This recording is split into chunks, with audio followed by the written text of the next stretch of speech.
জ্বালানি তেলের বিষয়ে আরও জানবো সহকর্মীদের কাছ থেকে। এই মুহূর্তে নারায়ণগঞ্জ থেকে আমাদের সঙ্গে যুক্ত আছেন সহকর্মী রাশেদুল ইসলাম রাজু এবং পটুয়াখালী থেকে যুক্ত আছেন আব্দুস সালাম আরিফ। প্রথমে যাচ্ছি নারায়ণগঞ্জে রাজুর কাছে। রাজু, জ্বালানি তেলের দাম বাড়ানোর পর পাম্পগুলো থেকে কি পর্যাপ্ত পরিমাণে তেল পাচ্ছেন গ্রাহকরা, জানাবেন বিস্তারিত।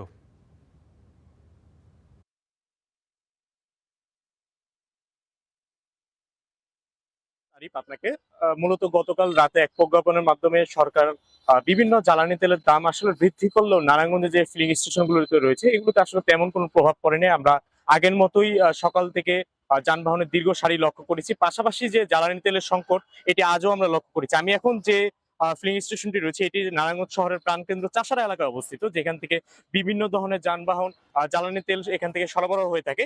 তবে আজ তারা আমার কর্তৃপক্ষ যেমনটা জানিয়েছেন যে আজ সকাল থেকে তারা জ্বালানি তেল সরবরাহ করে থাকলেও মাত্র ৩ ঘন্টার মধ্যেই তাদের সব তেল তাদের শেষ হয়ে গেছে এবং আগামীকাল কখন নাগাদ আসলে তেল পাওয়া যাবে তারা এই মুহূর্তে তা বলতে পারছেন না।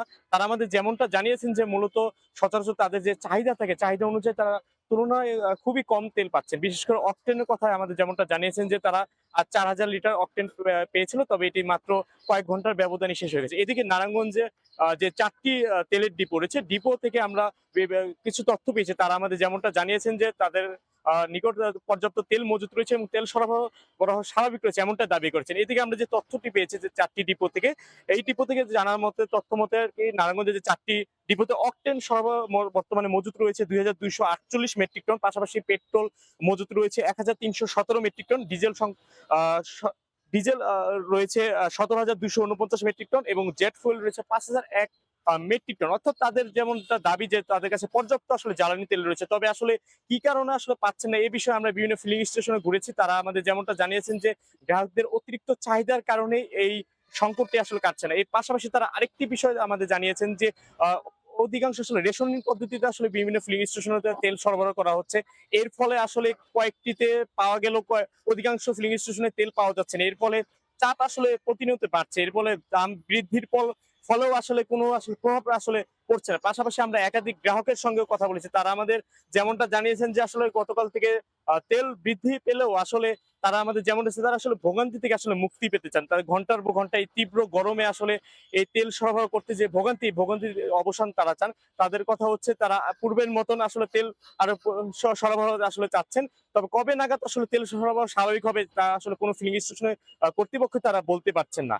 আরিফ, এই ছিল মূলত নারায়ণগঞ্জের ফিলিং স্টেশন থেকে আমার কাছে সবশেষ তথ্য। আরিফ। ধন্যবাদ রাজু। এবার একটু পটুয়াখালীতে যেতে চাই আরিফের কাছে। আরিফ, আপনি জানাবেন, দাম বাড়ানোর পরে স্বাভাবিকভাবেই চাহিদা কমে যাওয়ার কথা, এখন কেমন দেখছেন?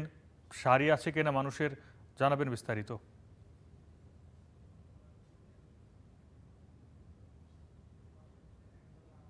ধন্যবাদ। আমি যদি পরিস্থিতি বলি যে একেবারেই বেহাল অবস্থা। গত রাতে তেলের মূল্য বৃদ্ধির ফলে এখন পটুয়াখালীর কোনো পাম্পেই তেল নেই। সেটি যদি বলি পেট্রোল, অকটেন, ডিজেল সবার পরিস্থিতি এক। আমি যেই জায়গাটিতে দাঁড়িয়ে রয়েছি পটুয়াখালী শহরের একেবারে প্রাণকেন্দ্রে, এটা হচ্ছে মেসার্স সরকার ব্রাদার্স। সকাল থেকে কিন্তু এই পাম্পটিতে বলা হচ্ছে যে তাদের কাছে কোনো ধরনের জ্বালানি তেলের মজুত নেই, যার কারণে সরবরাহ একেবারে বন্ধ। আমরা যদি দেখাই যে এখানে মোটরসাইকেল থেকে শুরু করে তারা অপেক্ষা করছেন, ঘুরে এসে চলে যাচ্ছেন। গতকাল পর্যন্ত ডিজেলের সরবরাহ ঠিক থাকলেও আজ দেখছি যে এখান থেকে ডিজেলেরও কিন্তু কোনো সরবরাহ নেই। একই পরিস্থিতি অকটেন পেট্রোলের ক্ষেত্রে। তবে তারা বলছেন যে এলপিজির একটি সরবরাহ রয়েছে, যে কারণে এখানকার যে সিএনজি গুলো এবং যেসব যানবাহন এলপিজিতে চলাচল করে সেসব যানবাহনে কিছু কিছু এলপিজি সরবরাহ করছে। যেহেতু সকল ধরনের জ্বালানি তেলের মূল্য বৃদ্ধি পেয়েছে, সেই ক্ষেত্রে কিন্তু মানুষের ভোগান্তিটা অনেক বেড়েছে। পাম্প গুলো পটুয়াখালীর অন্যান্য পাম্পগুলোতে রেশনিং পদ্ধতিতে বা ভিন্ন ভিন্ন ভাবে কিছু কিছু তেল সরবরাহ করলেও নির্দিষ্ট মাত্রার এখন কোনো পাম্পই কিন্তু আজ তেল সরবরাহ করেনি। সেক্ষেত্রে তারা বলছেন যে আগামীকাল নাগাদ হয়তো তারা তেল পেলে সেই ক্ষেত্রে তারা এই তেল আবারও পুনরায় সরবরাহ করতে পারবেন। এই অবস্থায় কিন্তু যারা বিশেষ করে মোটর বাইক চালক রয়েছে, যারা আহ ভাড়ায় মোটরসাইকেল চালানো করেন, তারা কিন্তু সব থেকে বেশি ভোগান্তিতে পড়েছেন। কারণ তারা যেহেতু প্রতিদিন তাদেরকে তেল কিনতে হয়, আজ যেহেতু পটুয়াখালীর কোনো পাম্পই তেল সরবরাহ করছে না, সেই ক্ষেত্রে এটি তাদের জন্য নতুন একটি ভোগান্তির কারণ হয়ে দাঁড়িয়েছে। এছাড়া শহরের যে দৈনন্দিন স্বাভাবিক যানবাহনের চলাচল সেটি কিন্তু মারাত্মকভাবে বিঘ্নিত হচ্ছে। কারণ যেহেতু পাম্পগুলো থেকে কোনো ধরনের তেলেরই কিন্তু সরবরাহ নেই।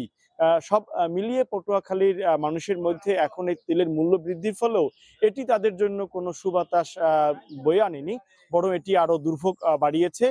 আজ কোনো এলাকাতেই স্বস্তি নেই। তবে কিছু কিছু খুচরা দোকানে, বিশেষ করে যারা খুচরাভাবে বিক্রি করেন, তাদের ক্ষেত্রে দেখা যাচ্ছে যে তারা কিন্তু পাত্রে করে তেল বিক্রি করছেন। তবে সেই অভিযোগটা রয়েছে, সেই দামটি কিন্তু স্বাভাবিকের থেকে অনেক বেশি। সব মিলিয়ে পটুয়াখালীর তেলের পরিস্থিতিটা ঠিক এমন। আরিফ। ধন্যবাদ আরিফ। পটুয়াখালী এবং নারায়ণগঞ্জ থেকে যুক্ত হয়ে তেলের খবর জানাচ্ছিলেন সহকর্মীরা।